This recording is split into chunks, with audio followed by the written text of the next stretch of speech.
KISW. These are all Facebooks. Pierce. Yes, Pierce. Sorry for asking about it, but you keep saying that you won't talk about Double R on the show anymore. Will you not reminisce about your time together and you and your crew just going to cut that out of your life altogether? I mean, don't you guys have any sort of relationship outside of work, or do you only talk to each other because it's work?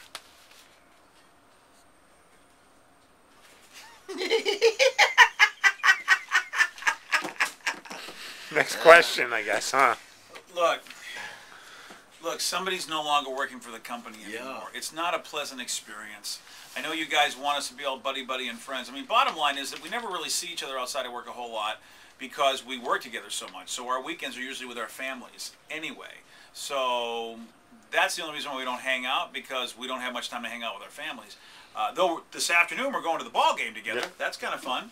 Yeah. You know. Well, Toppy and I, we live together. Oh, Not many really? people know that. Yeah. I thought okay. we were going to keep that Why on don't you the put the down camera low. on you, Steve? Why do you look at me when Nobody you... every time I do this, it's like, oh, Steve, you're fat and you're ugly. Blah. So you put it on me. Yeah. Well, I have to be... I'm going to just start puppeting you. Nobody wants to look at Shrek, apparently. Okay, there we go. So when you speak, I'm Okay. just going to go... I think Steve's the best. He is so cool. I love working with Steve. I would never want to not work with Steve. I Can like you to give buy me him more some. masculine sounding voice, at least you half a hay? All right, what's the next question, Toppy? These are important questions. Canuck Kurt, Drake, tired of yelling, male menopause. I mean, he gives him free dizzle. I mean, he goes on and on. Do I really need to read Okay, this? all right, first of all, let me address Dizzle.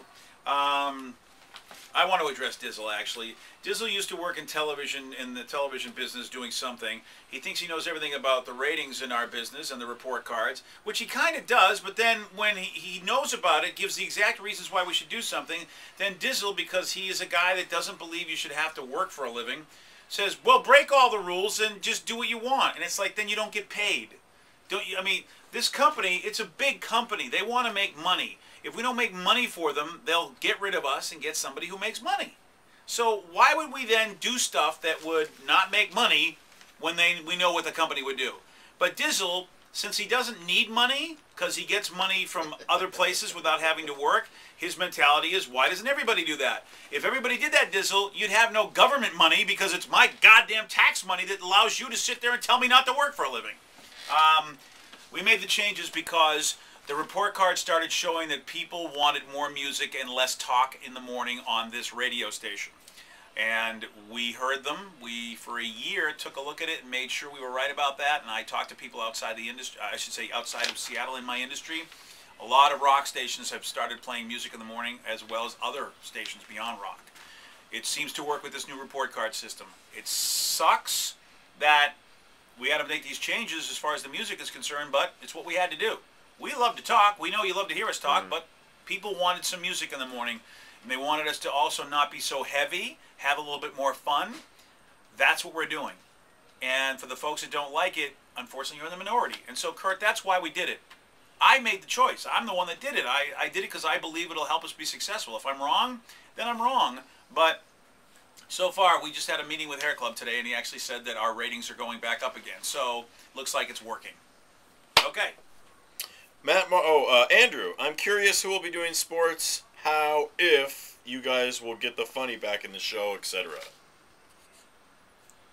Look, if you don't think the show's funny, then it's not funny. I don't know what to tell you. I mean, look, one guy's not on the show anymore. If you found his brand of humor to be really good, yeah, what am I going to tell you? None of us are that guy. People said the same thing about Brad, though. When Brad left, they thought, wow, you guys are screwed. Yeah. And when Double R came on board, people didn't like Double R.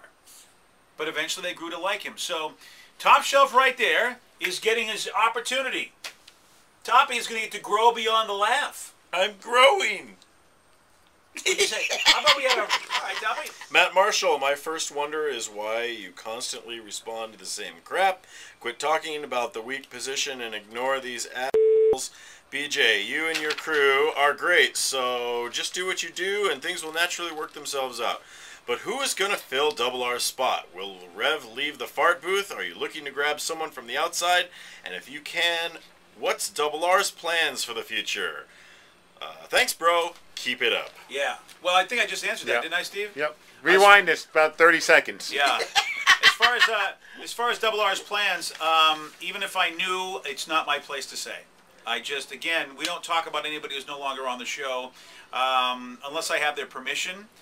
Like with Brad doesn't mind me saying that he works now. He works at Microsoft and has a kick-ass job, and he's got a brand new. He's the Master Chief. He's the Master Chief of over there, is what he is. We figured it out. Maybe someday in the future we'll be able to do the same thing with Double R. I don't know, but if he's on a competitive radio station or something like that, it probably won't. But then again, we do talk about other buddies of ours that work at other radio stations, so I don't know. But right now I have no idea and don't have permission to tell you, even when I would have an idea. So, you know what I mean? Like if I had an idea, I don't have permission to say anything about it from Double R himself. Okay. Last question for today. Last question. We've already answered this one. I'll read this last one from Rick Reeves. Hi, Rick. Double R. BJ, Hey. Double R gone fine, but tell all us H-holes why the show sucks. I mean, the music, bad idea. We listeners listen to hear you guys, like the extended buddy group. Now we sound like old women, kind of The View, and oh, by the way, after this, Pearl Jam. Yeah. Well, I've already explained that, bro. Here's the thing. There's 8,000 people on Facebook, about 4,000 people on Twitter. That's 12,000 total who, let's just assume all 12,000 of those folks really love the show the way it was.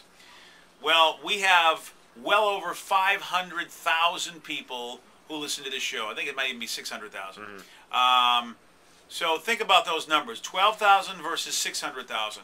There are literally the hundreds of thousands of people who listen to our show every week. And you know what you like, but we have seen the report cards and what they like. And we're not stupid. If hundreds of thousands of people like what you guys liked on Facebook and Twitter, we do it. We were doing it because we thought that was the case. The new report card system showed us that we were wrong, that people actually want music and then they want us. We can't do us any better than how we're doing it because of the fact there's music there. And people also want a variety of topics, which is why it's different than what the men's room do in the afternoon. Though the men's room have a variety too, but in the morning they want even more variety. So that's why we actually don't stay like with a question of the day for an hour, 2 hours. We tend to just do it through one break. For the most part, that's what we do. It's based on, again, the report cards. This is what they're telling us. So, unfortunately, you're in the minority. I'm sorry, but that's just how it is. And that's, if you think it sucks, I get it, but there are hundreds of thousands of people who are now saying that they like it. And the ratings have come out, and we've seen that we're actually rising in the ratings again. We're doing well. You know what? We're a player in this market, baby. Yeah. And it's with the music and with the new way we present our content. So, you know, now granted, these aren't reflecting Double R's absence because that's a brand new development. We'll see how that goes. It sucks because that was not planned. I've said it before and I'll say it again. That was never in the plans to not have Double R on this show. I wish he was still on this show the way he used to be, and it's not that way, and it sucks. We have to figure out what we're going to do. We will, but, you know, it wasn't planned. This was a big surprise to me. It's sad. I don't know how many times I have to say that. I know many of you think, oh, hey, you know, this is what you wanted. This is not what I wanted at all. This was completely unplanned. I'm really bothered by it, to be honest with you, because I thought I had a strategy down, and this is a big, big blow to my strategy. But you know me, I'm a geek. I'll figure it out. I've got Hair Club will figure it out. Steve, who kind of cares. Top Shelf definitely doesn't care. Mono Nick doesn't even know that Double R is not on the show. Is he still talking? Vicky Barcelona continues to bake for everybody. Intern Annabelle's already thinking about L.A. And the Reverend Infuego will probably beat a chicken. Or is it choke a chicken? He'll choke a chicken. Check it! The way he does it, probably beat it. Choke it! Who's chicken? I don't know. We gotta go, though. We're running out of time. Bye! That was awkward, Steve. I'm leaving now, Steve. You gotta go. Still awkward. What are you talking about? You leaving too? Gotta go. You should fade to black. My eyes, Steve. Don't put it on my crotch to fade to black. God. Oh, gross! The BJ Shea Morning Experience on 99.9 KISW.